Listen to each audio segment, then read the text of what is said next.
This question is from Deepika. Sadhguru, you said in one of the darshans that you should treat everyone just as you would treat me. Sadhguru, you are a Karuna avatar, but I have one inhuman nasty creature in my home. It becomes difficult to see you in him. How to deal with him in this situation?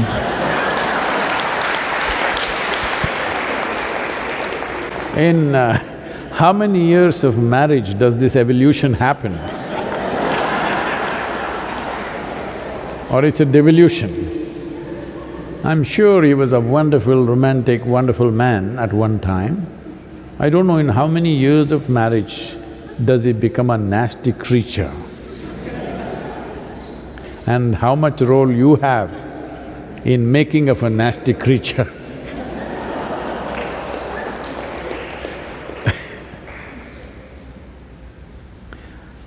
See, especially if he is nasty creature, especially if it is so, this is your perception.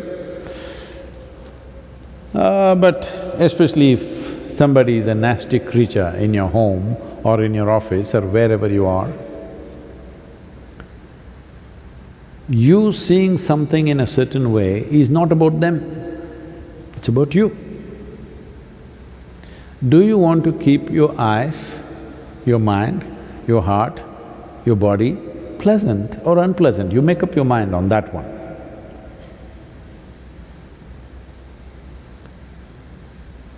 Now, if you look at him, I said even that nasty creature, please look at him, it's like me. I am not telling you that you have to listen to his teaching or take new practices from him. No, I'm saying, if you have looked at me with a certain sense of reverence, devotion, love, affection, whatever is your emotion, if you have, please see everything with that, because all I'm saying is, you have a body, you have a mind, you have emotion, energy. We're talking about your emotion right now. If you hit a certain level of sweetness of emotion at one point in your life, either because of your love or devotion or compassion or whatever, you hit a certain level of sweetness, this is the high point in your life. Now you should not come back from that, you must see how to go beyond that. I am saying whatever was the highest or the sweetest or the most wonderful emotion you had, make that the baseline. Why are you coming back again? If you did not know such an emotion, then what would I tell you? Which is the sweetest emotion you had in your life? My child, okay, see everybody as your child. We've told you that at one time. Then I saw you sat here with tears of blissfulness and love coming out of you. Then I said, see everybody as you're looking at me right now, because this will make your eyes, your mind, your heart, your body and your very being sweet and wonderful. This is not about him. Especially if he is being difficult, then you are being well trained. Even if you go to hell, you will do well. Yes, because nobody has guaranteed you. Have I ever told you I will get you a ticket to heaven? I've been constantly threatening you, right here things will happen. So, you must understand this is about your transformation. The problem with you is, because you read… what are those? Well, I don't want to take names anyway. You read all those romantic books when you were a teenager and then you imagined all kinds of things. You are not first of all straight with yourself. Your hormones are working up. Suddenly you look at somebody, wow, can't believe she's so beautiful, she's so fantastic, he's so handsome, he's so wonderful, everything he does, ah! You're bullshitting yourself.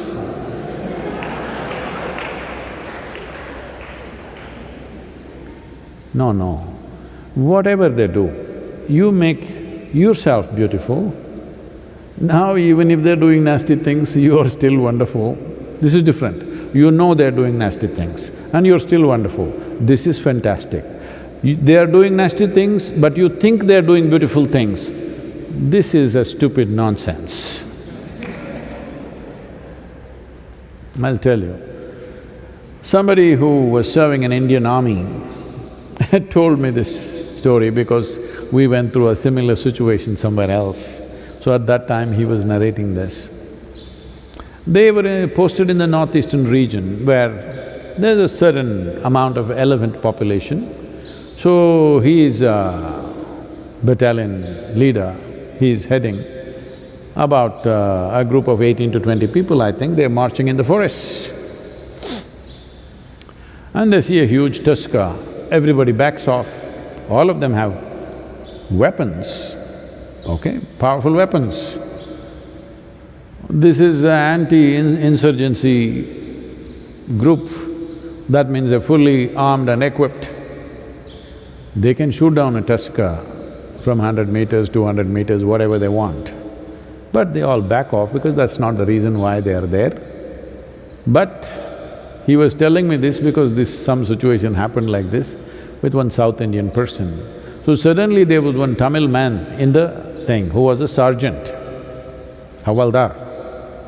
He put his weapons down and he said, "Ganapati has come, Ganesha, Ganesha." And he started chanting a mantra. He knew some Ganapati mantra, he started chanting. He ran in front and he went close to the elephant, just 50 feet away, and went down on his knees and started loudly saying the chant. The elephant looked at him, who is this bloody fool, you know? Calling him all kinds of names that he doesn't like. And these people were watching, this is some kind of a miracle happening, the elephant is just standing there and this guy is on his knees chanting. The elephant moved so quickly, and within less than 2 seconds or within probably 5 seconds, he was upon him, he just crushed him, turned back and went. These people were just aghast and they just watching him being crushed. Then some people pulled out the weapons. When the person whom I knew was in charge of it, he calmed them down because it's already dead. The man is dead in one shot.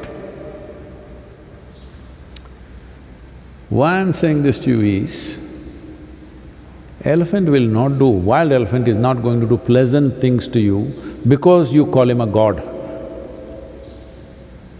You call him Ganapati and try to worship him, he is not going to do, he will do what he has to do. Similarly, the creature in your house,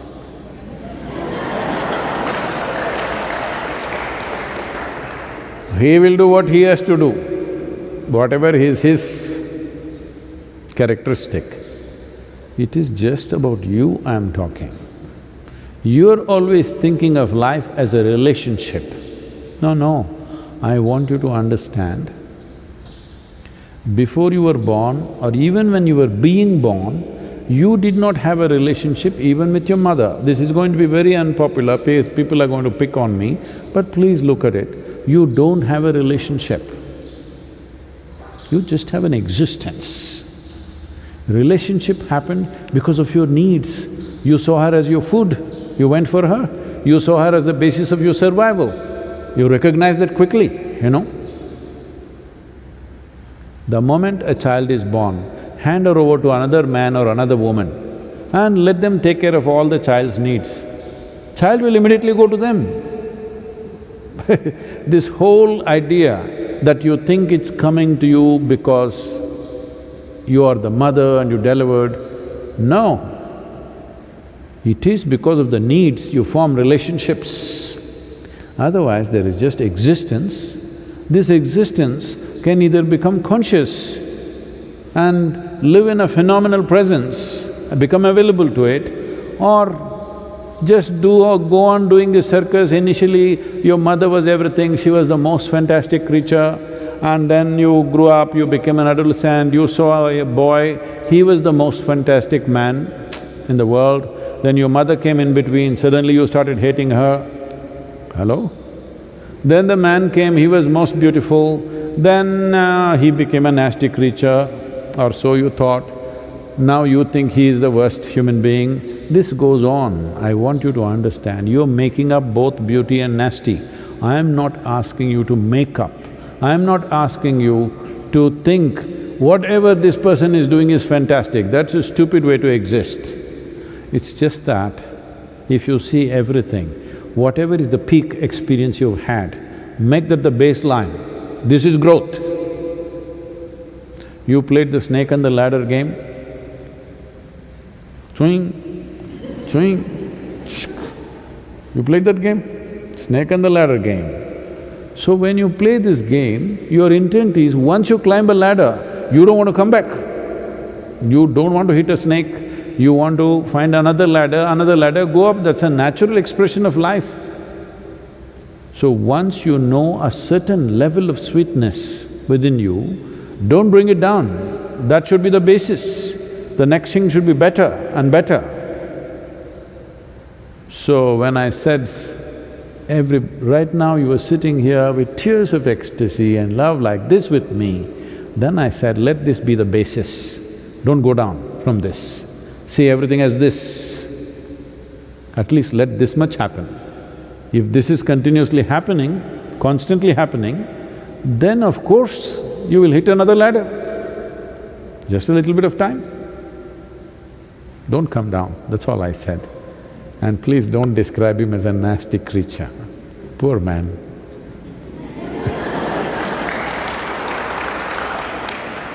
This happened. I think I told you, maybe one of these days only I told you, I don't remember, but let me repeat this. Shankaran Pillai thought his wife is having an affair, hired a detective, I'm saying it loudly because just to remind you. Said, I want proof against her.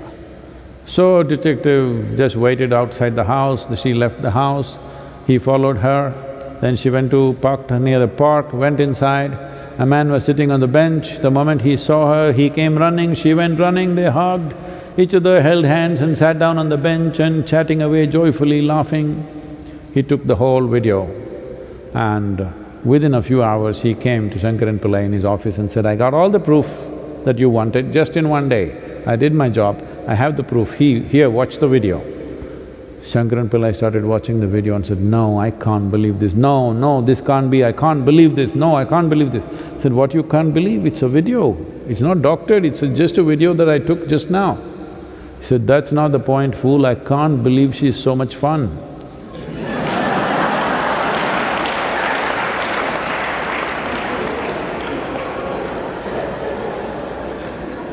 So, after 15 days is over, when the man goes away somewhere, then you will see how much fun he was.